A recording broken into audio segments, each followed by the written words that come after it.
Don't be afraid of the dark. Just relax and let the darkness fall over you.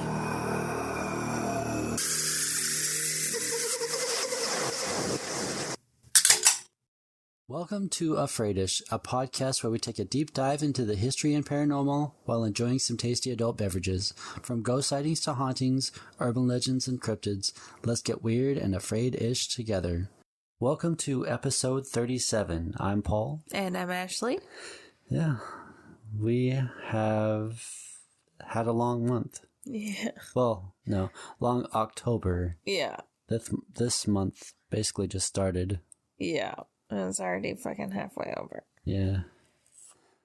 Almost Thanksgiving. So yeah. Yeah. What are we drinking? I'm drinking 7-Up Zero with the Lime Rum Haven, and a little bit of the strawberry vodka that we have left over from the summer.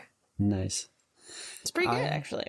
I had the Calico Jack chocolate coconut rum with root beer.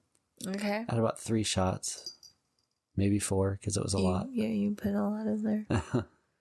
Anyways, so it was good. And now I'm about to open Mr. Pumpkin by Mother's Brewing Company. Ooh.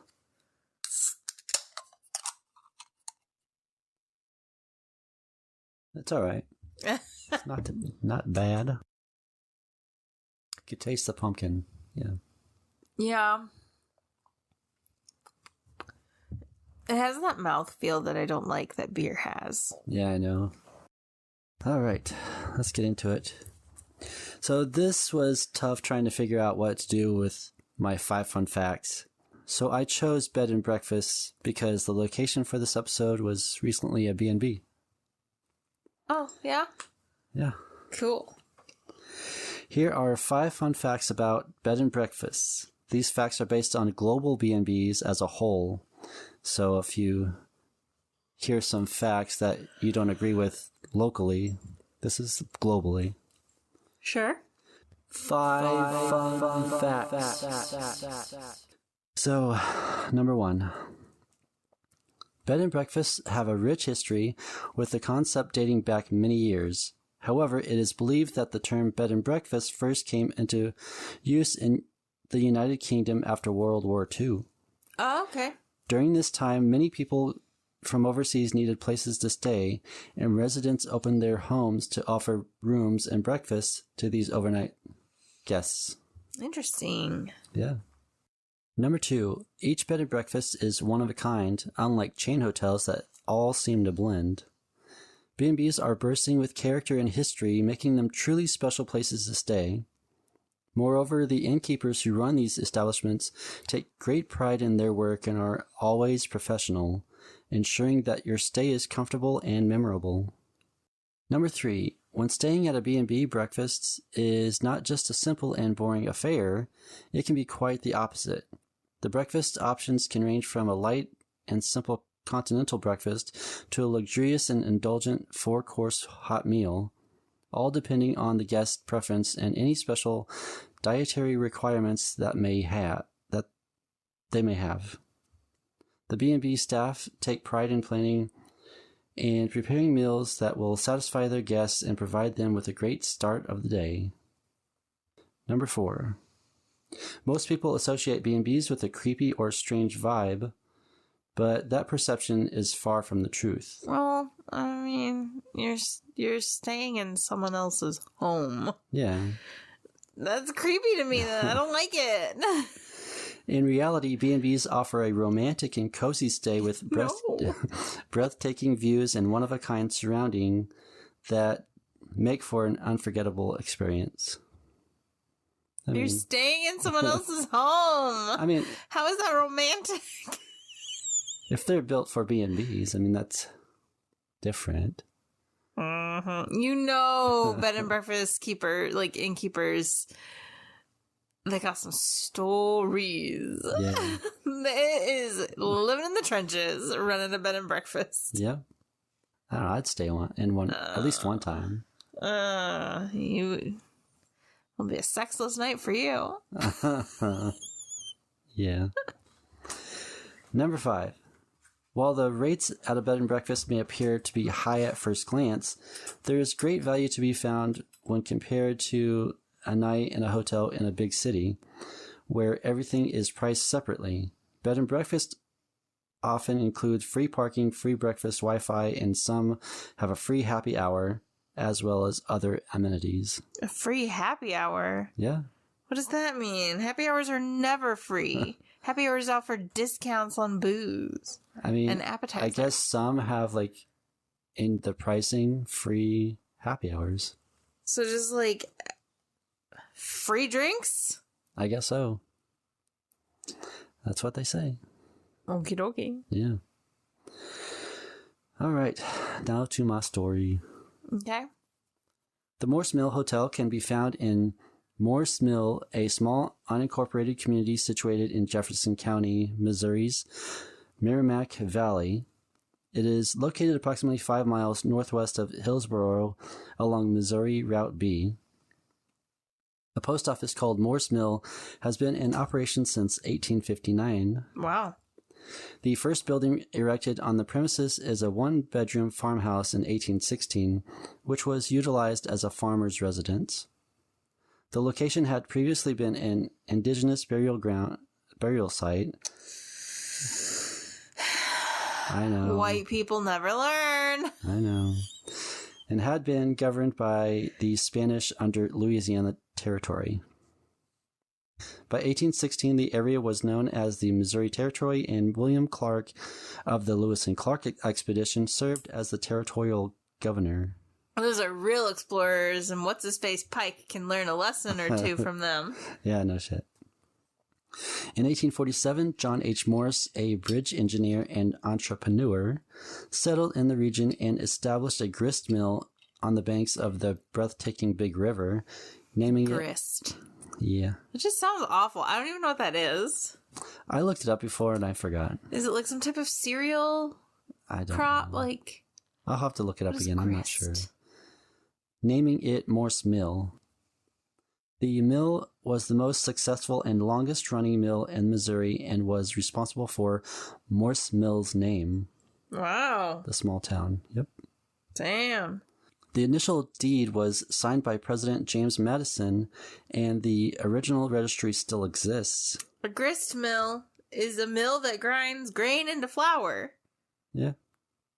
They just call it a flour mill. Yeah, I don't know why they call it grist. It's Okay, whatever. probably an old-timey word. Sure. Yeah. Sorry, continue.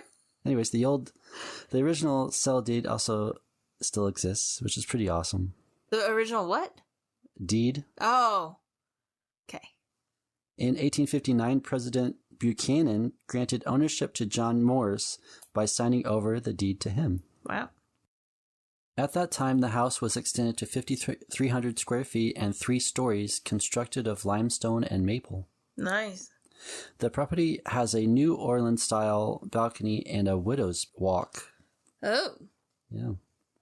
While some sources claim that the house has 3 stories, the property information from MorseMillHotel.com states that it has 4 stories.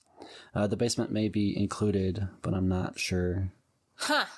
Yeah, the website says 4 stories, but when I looked at the picture, it shows like 3 stories. But I don't know. Yeah, I don't know. John Morse enlisted in the Confederate Army at the start of the Civil War. When the war broke out, his home was converted into a makeshift hospital for Confederate prisoners of war, because most of those places are.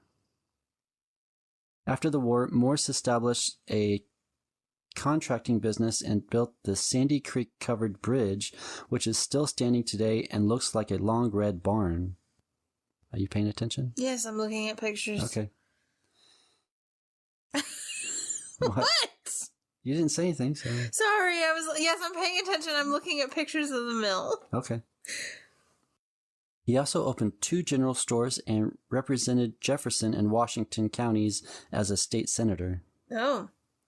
Morse had grand plans for Morse Mill, envisioning it as a tourist destination, though he did not live to see his vision come to fruition. They usually don't. No. Upon his death, the Riverside Hotel was established in his former home. The hotel was expanded to include 18 guest rooms and a 4th floor. Morse Mill became a thriving tourist town, with the hotel serving as a popular destination for those seeking relaxation in the vicinity of the Big River. Throughout its existence, the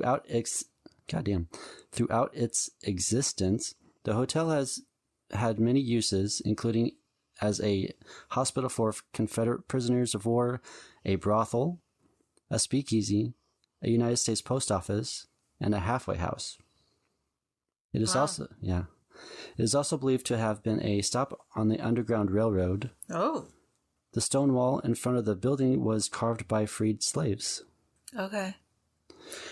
So I'm assuming when they say that they were Confederate prisoners of war, the soldiers that were the prisoners had fought on the Confederate side. I think so. So they were prisoners of the Union. I think so, yeah. Okay. Even though Morse himself was a Confederate soldier. Of course he was. The hotel saw its most success during the 20s and 30s. Guests include pilot Charles Lindbergh, black and white film actress Clara Bow, who was the inspiration for Betty Boop. Yes, I know that. Yeah. Tom Mix, a black and white cowboy film star. Gangster Al Capone. Because where hasn't he been in Missouri? Fucking... It's so weird, too, to think that someone like Al Capone was here. I know, it's crazy. In fucking Missouri. Yeah. Ugh. And J. Frank Dalton. So this next part is only speculation. Okay. Dalton is an interesting character. He claimed to be Jesse James. And although his claims did not hold up under the scrutiny of James' family members, many people do believe he was the real deal. And when he died in 1951 at 103, Jesus, his death certificate recorded his name as Jesse Woodson James. What? Yeah, it's a whole deal. It's crazy. A sheriff by the name of Orrin Baker went to the funeral home where Dalton was taken and confirmed that he was indeed Jesse James based on markings on his body, including a missing fingertip. I'll get there, don't worry. Okay. Dalton's gravestone bears the name of Jesse James as well. What? Okay. Yeah, it's crazy. Okay. If we believe this, then Jesse James frequented the Morse Mill Hotel. The official website for the hotel claims that Jesse James and his gang left their names in the register along with doodles. Apparently one of his gang members was a cartoonist. Yeah. I mean, who wasn't? Yeah. The claim that Dalton was Jesse James is not widely accepted by historians. Jesse James was killed in 1882, and his death was well documented. His killer was Robert Ford, a member of his gang, and there is no credible evidence to support the idea that he faked his death and lived on as Dalton. Yeah, but what if? I mean, really, what if? What if his murder was because it was his fellow gangman, his brother, who killed him? I mean, you know what? Anything is possible. Anything is possible, but who knows? Anything is possible if you just believe. Yeah. It's not uncommon for legends and folklore to grow around famous figures like Jesse James. Sure. The Morse Mill Hotel's assertion of James and his gang leaving their names in the register could be part of the hotel's lore to attract visitors. Yep, like the Stanley Hotel was the site of a gruesome family. No, I'm just kidding. No. Especially since Jesse James was known to use aliases and hide his identity. During Prohibition, the hotel was the perfect location for a speakeasy. The whiskey that was served was Al Capone's whiskey. Of course it was. I mean, who Where else would they have got it? I know. Charlie Chaplin marked his register of his stay there. He was a known womanizer. Yeah. An elderly woman says when she was a child, her mom would complain about his... Okay. An elderly woman says she... What? Fuck. A woman who is currently elderly. An elderly woman says when she was a child, her mom would complain about this Chaplin man carrying on with young girls. He was pedo? Maybe. He liked the younger ones. So. Fucking men. Yeah. Here's another famous person who had a history with the hotel. You'll find out why she became famous. Bertha Gifford was born near Morse Mill in 1876. Bertha's family was a Christian family and well known. It wasn't? Yeah. In her 20s, Bertha married a man named Henry Graham, and they took on the managing of the Morse Mill Hotel. Graham became ill and died. Later, people would assume Bertha killed him with arsenic. No. Here's why people assumed she killed him. Occult rituals and sacrifice. Close. No. After Graham died, Bertha married Gene Gifford, a man she was rumored to be having an affair with. Not if they were married. No, she was... I'm kidding. It was a joke. Sorry. Anyways. They moved to Catawissa, which was several miles away, in 1911. That same year, Bertha went to the Pacific Pharmacy and purchased a large amount of arsenic for, quote, rats. Oh, it's always... You know what? You know what? I get it, ladies. I do. Yeah. Of course you do. Anyways. In 1917, she would also make large purchases of arsenic from the Powers Pharmacy. What? Bertha was known to be a great cook, and she made great candy. Bertha's out here poisoning the entire fucking town. What the hell? Candy that killed. Bertha poisoned several children with her arsenic candies. Fucking bitch. Yeah, I know. Sherman Pounds was a drunk who spent some time at the Giffords farm. He died after some violent stomach pains, but some assumed it was alcohol that got him. No, it was Bertha's candy. Yeah. His granddaughter died in the same house several years later. Fucking Bertha strikes again. Yeah. Bertha made potions, too, that she administered to people on their sick beds. Oh. Gene's mother, Bertha's mother-in-law, died, and then his younger brother. Oh. Jim Ogle, a hired hand they owed money, came down with malaria or something. Oh. And Bertha nursed him to death. Oh, sure. The deaths started to pile up, and anywhere between 17 and 26 are credited to her. Wow. I know, it's crazy. She was finally arrested in 1928 and charged with the murders of one man, Edward Brimley, and two boys, Elmer and Lloyd Shamel. They were about 9 and 12, I think. That's so sad. What did they do? They were just at the wrong place. One report states that after Gifford was charged and was awaiting her murder trial in jail, she would pace the cell and howl like a wolf and make other ungodly noises. She was found to be insane and sentenced to the Missouri State Hospital for the Insane in Farmington until she died in 1951. Bertha, her two husbands, and a handful of her victims are all laid to rest in a nearby small country cemetery. Oh, Listen. It was back in the day where they buried everybody together, I guess. Listen. Her poor victims have to spend eternity sharing the same ground as their murderess. Yeah, maybe that they're... is... It's pretty wild. I don't know. That is so insulting. I know. Just saying. Morse Mill was once a thriving town, but as new highways were built... Bertha killed everybody in it. Yeah. But as new highways were built and resorts in the Ozarks became more appealing, it began to decline. A flood in 1993 further contributed to its downfall. Oh. However, Patrick Sheehan saw the potential in the Morse Mill Hotel and bought it. After renovating and restoring the building, he opened it as a B&B for overnight stays, paranormal investigations, and tours. Honestly, I'm surprised. I am surprised that... I mean, I'm not, but I am surprised that it wasn't bought by Johnny Morris. Yeah. Because that sounds like if that wasn't closer to the Springfield area, it would be all over. His name would be all over that shit.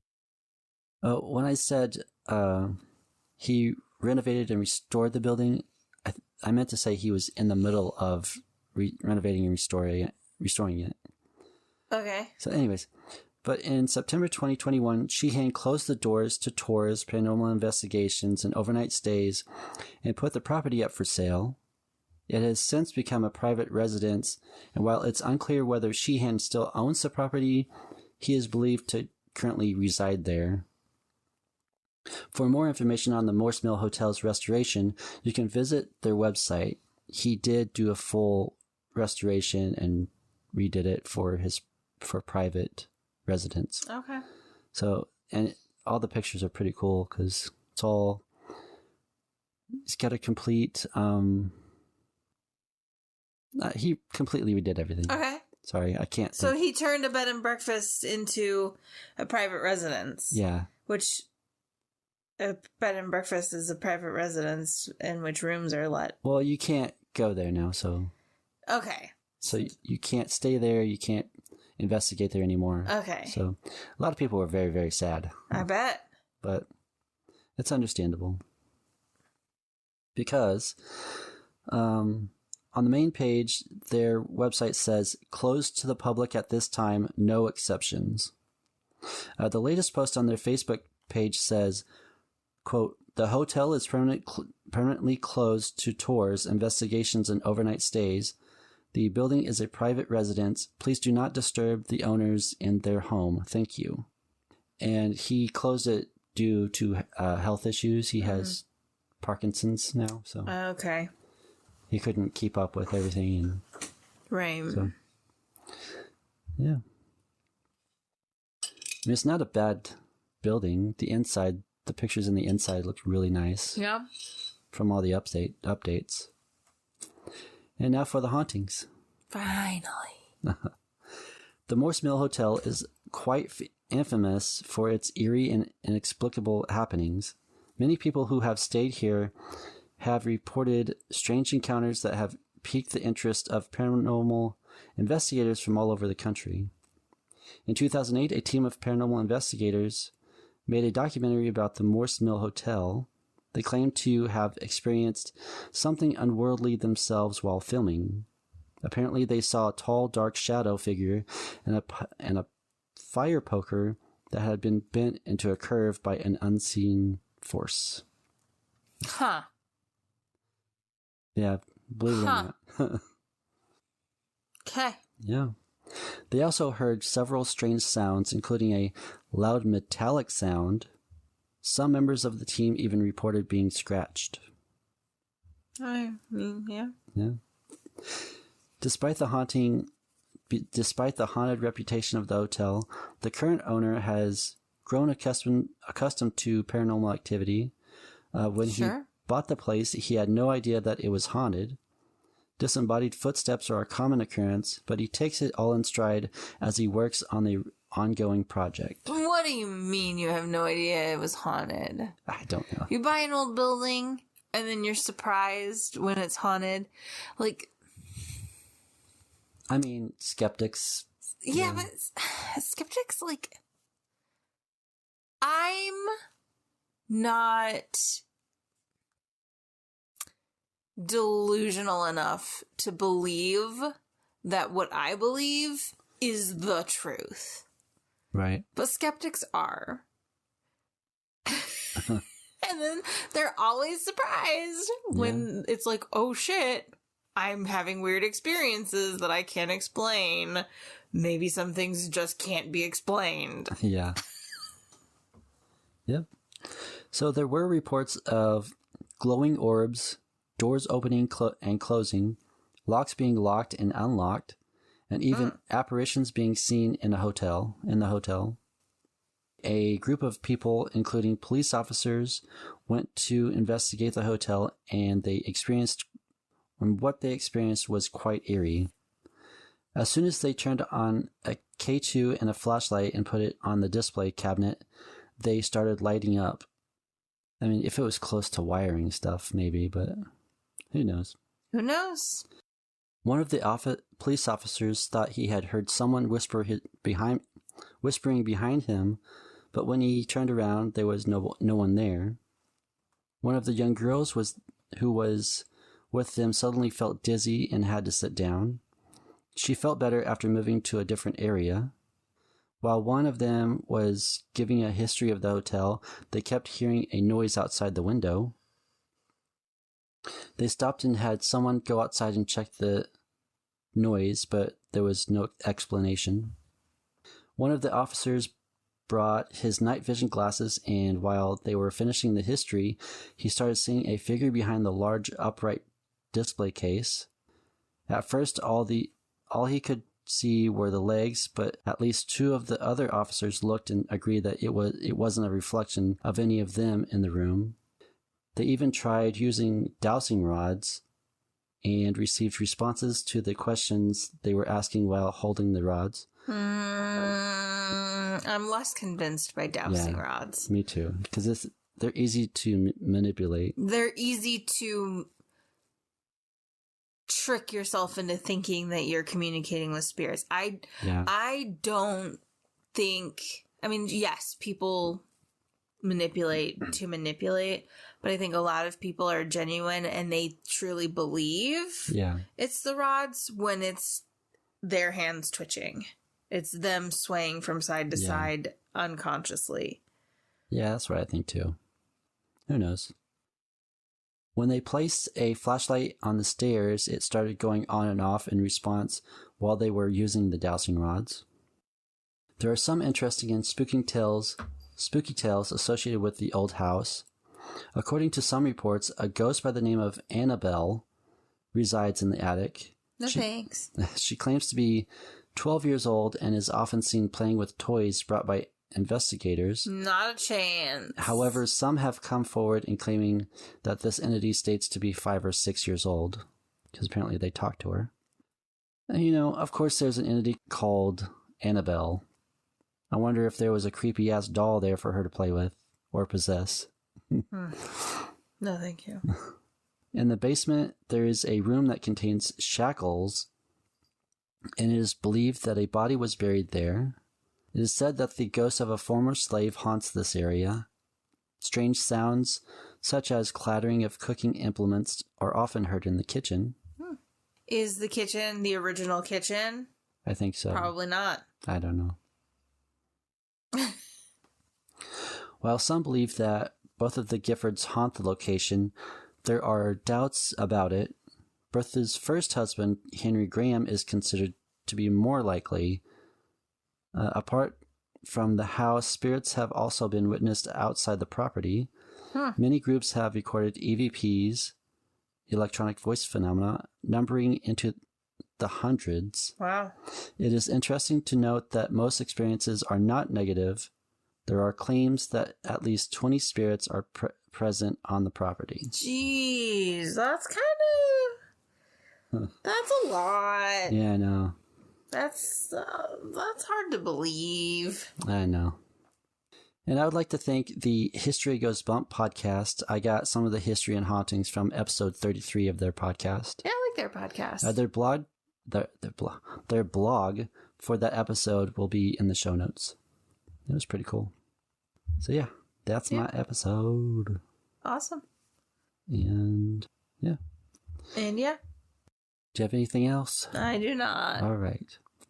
If you have any stories or requests of anything you want to hear about or know anyone who does, please email me at afraidishpodcast@gmail.com. Email me anything, like I always say. Instagram and Facebook at afraidishpodcast. Tell me anything you want hear about next, like any haunted location. Personal experiences. Yes, for real. All the links will be in the show notes. I do have this on YouTube as audio, but not video yet. You can listen on, well, anywhere you listen to podcasts. Also, rate and review on Apple Podcasts and rate on Spotify. 5 stars, please. You can now support this show with a small monthly donation to help sustain future episodes. This will help with updating recording equipment and other necessities for the podcast. And I'm still trying to figure out what to do for Patreon.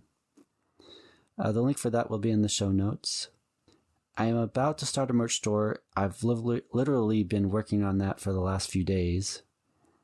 Basically have shirts and some other merch going up pretty soon. So, yeah. Exploring the unknown and mysterious is always interesting, just like trying a new flavor of an adult beverage. Like a cryptid, the taste may be unfamiliar initially, but discovering something unique and exciting makes it worth the adventure. Until next time, don't be afraid of the dark. Be afraid-ish of what's in it. Bye. Bye. You know, of course there's an entity called Annabelle. I wonder if there was a creepy-ass doll there for her to play with or possess.